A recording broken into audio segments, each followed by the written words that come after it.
Hello viewers, இன்னைக்கு நம்ம பார்க்க போறது ஒன் பீஸ் எபிசோட் 597 பார்ட் 1.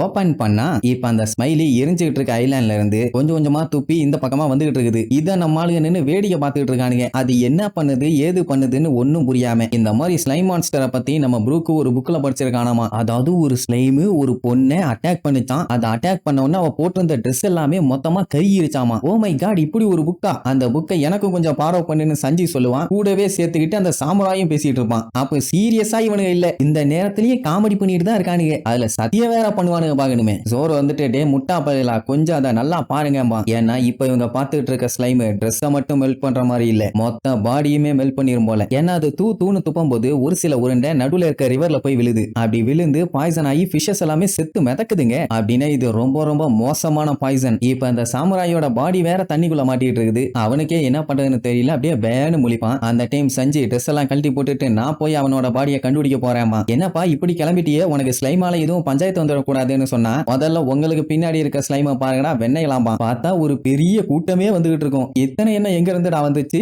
என்னங்கடா ஜெராக்ஸ் காப்பி எடுத்த மாதிரி வந்துகிட்டு இருக்குதுங்க. ஏதாச்சும் பண்ணணுமேனு பீதி. இங்க சஞ்சிக்கு என்ன ஒரு பயம்னா, நமியோட பாடிக்கு எந்த ஒரு டேமேஜும் ஆயிடக்கூடாது. அதனால என்னைய மன்னிச்சிட நமி, நான் எப்படியாச்சும் உன் பாடி டேமேஜ் ஆகிறதுக்குள்ள வெளியில வந்துடுறேன்னு சொல்லிட்டு தண்ணிக்குள்ள கூச்சிருவான். சாமுராய்க்கு ஆச்சரியமா இருக்கும். ஏன்னா இவனை காப்பாத்துறக்காண்டி தெரியாத யாரோ ஒருத்தன், அதுவும் பைரட்டு, இந்த அளவுக்கு இறங்கி உதவி செய்யறானேன்னு ரொம்பவும் கஷ்டமா போயிடும். அதுவும் சாதாரண லேக்கா இருந்தா பரவாயில்ல, கம்ப்ளீட்டா பாய்சனா மாறிட்டு இருக்குது. அந்த டைமுங்கும் போது இப்படி இறங்கினா என்ன ஆகுறது? அது மட்டும் இல்லாம பயங்கர கோல்டும் வேற. சஞ்சய் தானே அவன் உசுருக்கு பொறுப்பு. அதனால ஏதாச்சும் பண்ணி அவனை காப்பாத்தியே ஆகணும்னு அவனால முடிஞ்ச எஃபர்ட்டை போடுறான். இப்ப இதுங்க வேற நம்மளுக்கு பக்கத்துல நெருங்கி வந்துட்டு இருக்குதுங்க. சட்டு போட்டுன்னு எஸ்கேப் ஆலனா இங்கே நம்ம ஆளுல அதுங்க காலி பண்ணிரும். தப்பிச்சு போறதுக்கு கூட வழி இல்லாத அளவுக்கு ரவுண்ட் கிட்டுதுங்க. அதே நேரம் ட்ரெஃபால்கர்லாம் ஒரு வழியா லேபுக்கு வந்து சேர்ந்துட்டான். அங்க பார்த்தா அந்த சீசர் மண்டையில வெறும் மோனட் மட்டும் தான் இருப்பான். மாஸ்டர் எங்கன்னு கேட்டதுக்கு அவர் இல்ல வெளியில போயிருக்காருமாலா. எங்கன்னு கேட்டா தெரியல, மேபி வெளியில நடந்துட்டு இருக்க சண்டையை பாக்குறதுக்காண்டி போயிருக்கலாங்கிற மாதிரி சொல்லுவான். உடனே ட்ரெஃபால்கர்லாம் சாப்பர் அப்படியே ஓரமா வச்சுட்டு அவகிட்ட இந்த மாதிரி நான் ஐலாண்டை விட்டு போகலான்னு முடிவு பண்ணிட்டேன். ஏன்னா இங்க என்னென்னலாம் பார்க்கணுமோ அதெல்லாம் தேவையான அளவுக்கு பார்த்துட்டேன். ஆனா ஒரு விஷயத்துல எனக்கு உன்னோட ஹெல்ப் வேணும், கொஞ்சம் பண்ண முடியுமான்னு சொல்லி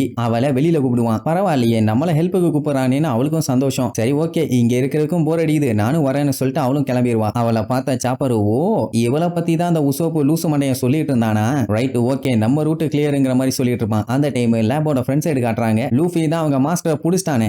கமாண்டரா லூஃபி அவனை விடாதேன்னு நம்ம குரூப் சப்போர்ட் பண்ணுவாங்க. ஆனா அந்த மாஸ்டரோட குரூப் எல்லாம் மாஸ்டர் அவனை விடாதீங்க, எவ்வளவு தைரியம் இருந்தா அவன் உங்களை பிடிப்பான்னு சொல்லி கத்திட்டு இருப்பானுங்க. அவன் என்னடானா என்னைய விட்றா முட்டா பயலாமா, சொன்னா மட்டும் என்ன விட்டுருவானா? பிராங்கி எல்லாம் அசந்து போயிருவான். பரவாயில்லையே, ஹாக்கி பவரை வச்சு இந்த அளவுக்கு பண்ண முடியுமா? அதான் நம்ம தலைவன் லூஃபி வேற லெவல்ல மாஸ்க் ஆடிட்டான்ல. லோகியா ஃப்ரூட்டை சாப்பிட்டாலுமே இனி லூஃபி கிட்ட வேலைக்கு ஆகாதுன்னு சொல்லிட்டு இருப்பான். இப்ப எப்படியாச்சும் அவனுக்கு மாஸ்டர் காப்பாத்தணும்னு சொல்லி மத்தவனுக்கு எல்லாம் வேலையை பார்ப்பானுங்கல்ல. ஒரு சில பேர் மேல அந்த ஸ்மைலி வந்து விழுந்ததுனால அவனுக்கு எதுவும் பண்ண முடியாது, அப்படியே மட்டையாயிருவானுங்க. ஆனா ஒரு சில பேர் சுடுறக்காண்டி ரெடியா இருப்பானுங்க. பிராங்கி என்ன வேடிக்கையா பார்த்துக்கிட்டு இருப்பான். கொய்யாலையெல்லாம் முதல்ல எங்க கிட்ட மோதுடான்னு சொல்லி இவன் ஒரு சைடும் ரோபின் ஒரு சைடும் போட்டு பொல்ல காட்டிட்டு இருப்பாங்க. ஸ்மோக்கர் மட்டும் என்ன ஒப்புக்கு சப்பானியா, அவன் ஒரு சைடு எல்லாத்தையும் போட்டு பொலந்து கட்டிட்டு இருப்பான். இங்க பிராங்கிக்கு ஃபுல் கான்பிடன்ட், எப்படி நம்ம சீசரா லூஃபி அசால்ட்டா போட்டு தள்ளிடுவான்னு. ஆனா இன்னுமே ரோபினுக்கு நம்பிக்கை இல்ல. ஏன்னா அவன் எந்த அளவுக்கு மோசமானவன்னு சொல்லி இன்னுமே நம்மளுக்கு யாருக்குமே தெரியாது. அப்கோர்ஸ் நம்ம லூஃபியால லோகியா ஃப்ரூட் டைப்பை சாப்பிட்டவனு எல்லாத்தையுமே தொட முடியும், அடிக்க முடியும். ஆனா அந்த கேஸ் ஃப்ரூட்டோட பவரை பத்தி இவங்களுக்கு இன்னும் முழுசா தெரியாது இல்ல. அவன் அடுத்து அதை வச்சு என்ன பண்றானோ அதை வச்சுதான் நம்ம டிசைட் பண்ண முடியும், அவசரப்படாதங்கிற மாதிரி சொல்லிட்டு இருப்பான். அதே மாதிரி தான் நம்ம லூஃபி புடிச்சிருவான். பட் இருந்தாலுமே அவனை ப்ராப்பரா அட்டாக் பண்ண முடியல. பாடியா அப்படியா இப்படியான்னு நெளிச்சு அவன் அட்டாக்ல இருந்து எஸ்கேப் ஆயிட்டே இருப்பான். லூஃபி கம்ப்ளீட்டா அவன் பாடியை வச்சு அவனை பிடிச்சதுனால தலையை வச்சு மட்டும் தான் அட்டாக் பண்ண முடியும். ஏன்னா விட்டு அந்த நாய் பறந்துருவான். அதனால தலையை நல்லா ஜவ்வு மாதிரி சல்லுன்னு பின்னாடி இழுக்கும் போது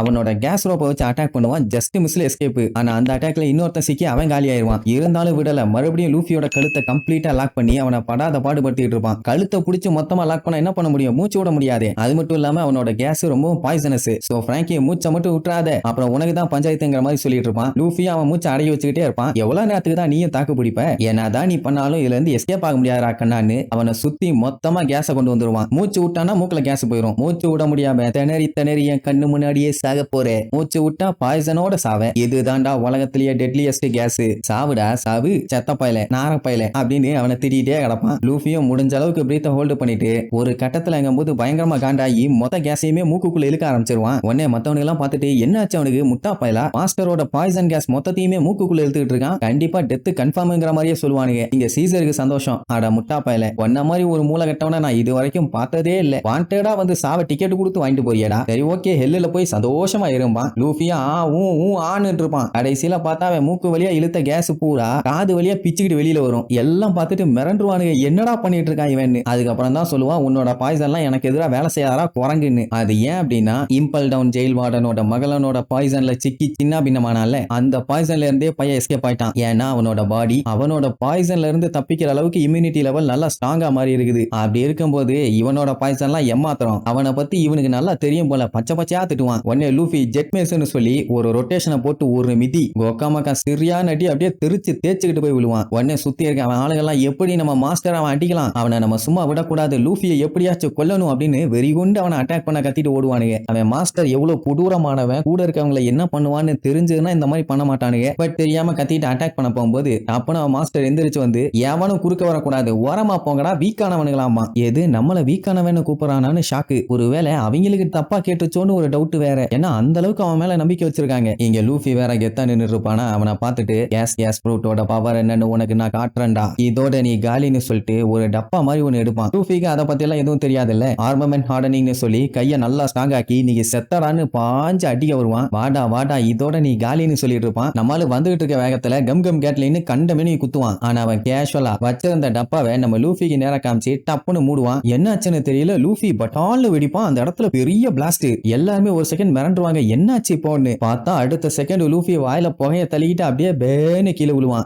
லூஃபின்னு நம்மள கதறுவாங்க. அவன் ஆளுகெல்லாம் மாஸ்டர் கலக்கிட்டாருன்னு சொல்லி அவனை பில்டப் பண்ணுவானுங்க. அவனுக்கு ஒரு வழியா ஸ்மைலி வெளியில வந்துருச்சுன்னு சொல்லி செம ஹாப்பி. அதுங்க என்னடானா கண்ணா பின்னான்னு வெளியில வந்து ஆட்டம் போட்டுட்டு இருக்கும். பட் அனே அதுங்களுக்கு ஆர்டர் கொடுப்பான், அந்த லூஃபி ஆளுங்க எல்லாத்தையுமே கொல்லுன்னு சொல்லி. அவன் சொன்ன எல்லாத்தையுமே அதுங்க கேட்குமா, அவனுக்கு ஆளுகளே மிரண்டுவானுங்க. இது எப்படி பாசிபிள்னு அது என்ன பண்ணும், நேரா நம்ம லூஃபியை தான் கம்ப்ளீட்டா லாக் பண்ணும். அந்த பாய்சன் நம்மள பாடியில ஒர்க் அவுட் ஆகல. நான் வெடிச்சானா பெரிய பிளாஸ்ட் ஆகும். அந்த கப்பல் வெடிச்சது எந்த அளவுக்கு இருந்துச்சு. உடனே ஐயோ வெடிக்க போதுன்னு நம்மளுக்கு பயங்கரமா பீதி ஆவாங்க. என்ன பண்றது, லூஃபியை கம்ப்ளீட்டா அந்த ஸ்லைம் லாக் பண்ணி இங்க இந்த வில்லப்பைய அம்பட்டு வேற தள்ளி போங்க, இன்னைக்கு அவன் காலின்னு சொல்லி கேஸ் நெட்னு சொல்லிட்டு அப்படியே டப்புன்னு மூடுவான். அவ்வளவுதான், இது வரைக்கும் இல்லாத அளவுக்கு கொடூரமான பிளாஸ்ட். அங்க இருந்து அத்தனை பேருமே திருவாங்க. சொல்ல போனா அந்த பிளாஸ்டால அந்த இடமே கண்டமே நீங்க அதிரும். அந்த பிளாஸ்ட பார்த்துட்டு இந்த கிறுக்கு மூதேவி கேவலமான ஒரு சிரிப்பு சிரிப்பான். அவ்வளவுதான்.